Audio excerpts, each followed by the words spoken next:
Okay, hi. So we're on Wednesday of Dying Matters Week, and we'd like to have a little bit of a conversation today about why it is important that we talk about kind of death and dying, grief and grieving, and homelessness. So we've really privileged to be able to have Alasdair Bennett here today from the Bethany Christian Trust, who have a project in Fife, but also some work going on in Edinburgh. Could just introduce yourself and tell us just a little bit about the projects. Yes, of course. Hi, my name's Alasdair Bennett. I'm Chief Executive of Bethany Christian Trust. Worked there since 1997, so I know the work well, and we work across Scotland as well as in Methil and Fife. We have projects in Edinburgh, Glasgow, Aberdeen, and various points in between. So yeah, the focus of our work is homelessness prevention. Is one sort of third of what we do, and then crisis intervention when people are really hitting the lowest point and needing support, and also housing and support, so sustaining people in their tenancies. Great, thanks. So today, Alasdair, we'd like to just talk a little bit about for Dying Matters Week, why it's really important that we think about kind of death and dying in the context of homelessness, and maybe if you can share a little bit of maybe the experience of people who are homeless, who might be facing both death and dying, but also grief and grieving.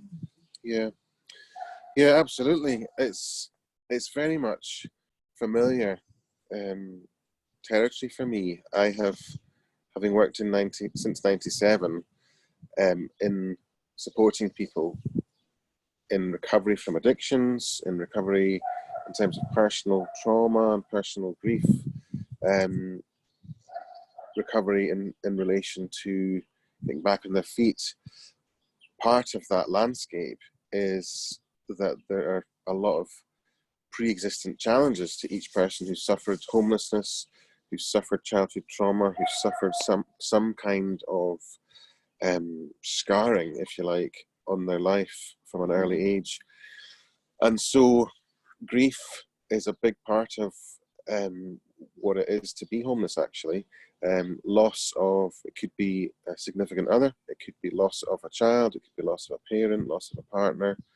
It could be having witnessed something at an early age, in terms of somebody being attacked, or somebody being harmed.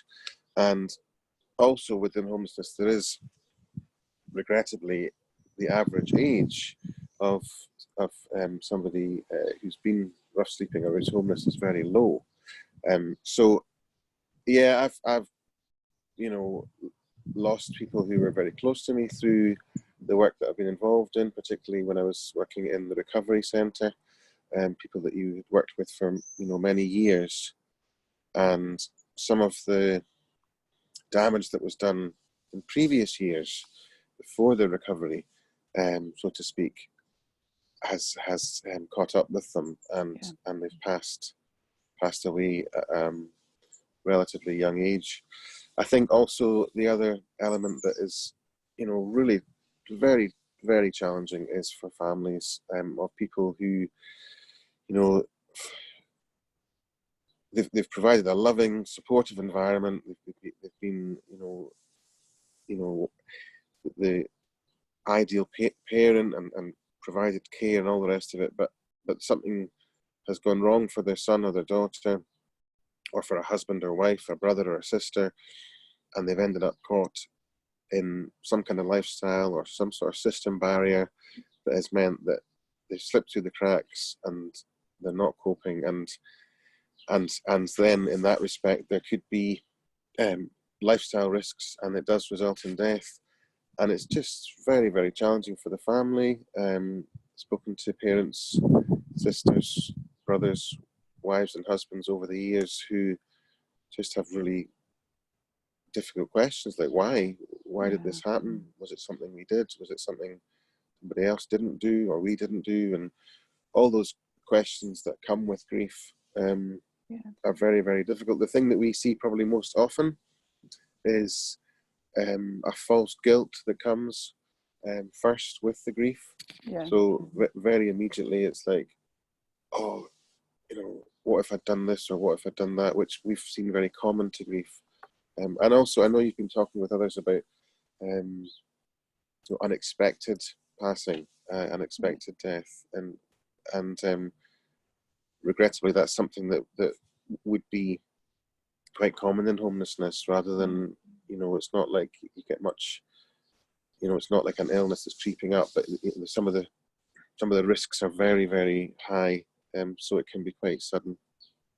Yeah, I think you've raised some really interesting points. I think there is the part of talked on Monday a little bit together with the issues surrounding sudden and traumatic death, and I think so what I didn't say at the beginning is I had some experience, obviously, of working in homelessness with Bethany, Yes. and with Alasdair for a wee while, which was a great time of my life, and I learnt loads, but there is that sudden death, unexpected death, what feels like untimely death, and death that could be avoided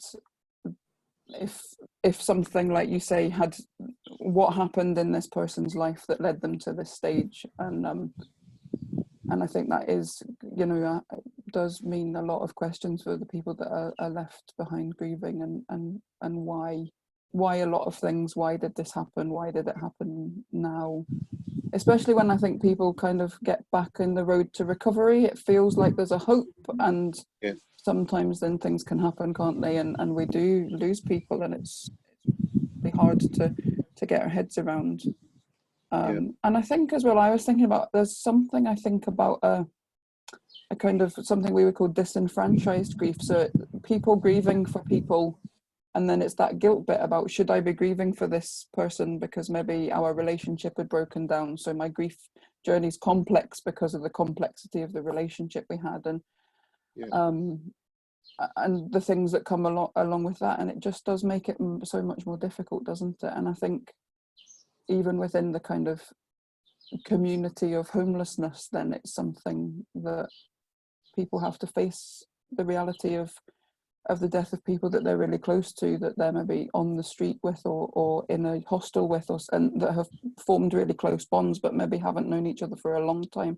But also the face of, actually, this is my lifestyle and this is your lifestyle, and that could very easily have been me that could have been in that situation. Yeah, I think no, on you go. No, I was just going to say, so there's loads of stuff within there that I think it's really important that we kind of think about and talk about in terms of how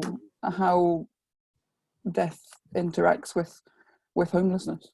Yeah. What were you going to say? Sorry. So one of the things, an expression that we might use is, living on the edge, and it's, to some degree, certainly for the people that we support who have a range of complex needs, a range of health needs, it could be challenges around mental health, it could be, some kind of substance dependency that's developed. Very often it's rooted in an earlier trauma, and often a significant trauma.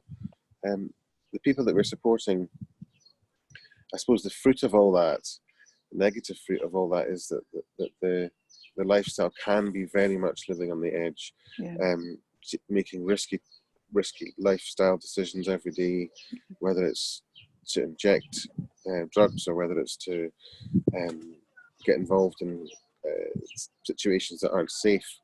And it's very, very difficult. One of the things that we really try and encourage, obviously, is, as well as, we're a homelessness charity, but if we just provided homes or houses, we wouldn't really, it's not really the kind of heartbeat of what we're about. We do provide houses and homes, we provide lots of accommodation, but really it's about healing, it's about recovery, it's about finding a new life and a new opportunity. And so we've seen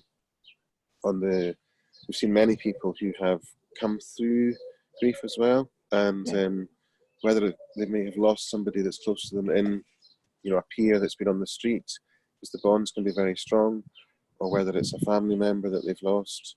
We've seen people come through stages of grief and be supported in, whether it's through their own peers, through getting alongside the staff, through receiving counselling and therapeutic befriending. able to just start to heal and start to, over time, just start to find hope again, which is significant in all of it. When somebody passes away, it's a massive wrench. So we've seen, just I suppose just to add that as well as the harrowing element of it, within that grief, we also find we've seen a lot of hope as well. Yeah. So we're almost out of time. One of the questions we've been thinking about this week is, what can people do to help in particular? So we're talking, I think tomorrow, Thursday, about when people have lost a baby, and we've been talking about what can people do to help. And I think I was wondering it's a weird question in this circumstance, in this discussion, but I wonder if actually I could answer it myself. And I think one of the things that you have mentioned, and certainly was my experience working at Bethany, is that bit about, why do people end up in our care, and actually it is often because of a significant loss and a significant trauma, and that loss might not be necessarily through death, but it might well be a significant loss that has a grieving process. And I think I really keen from my work, in the last decade since I left Bethany with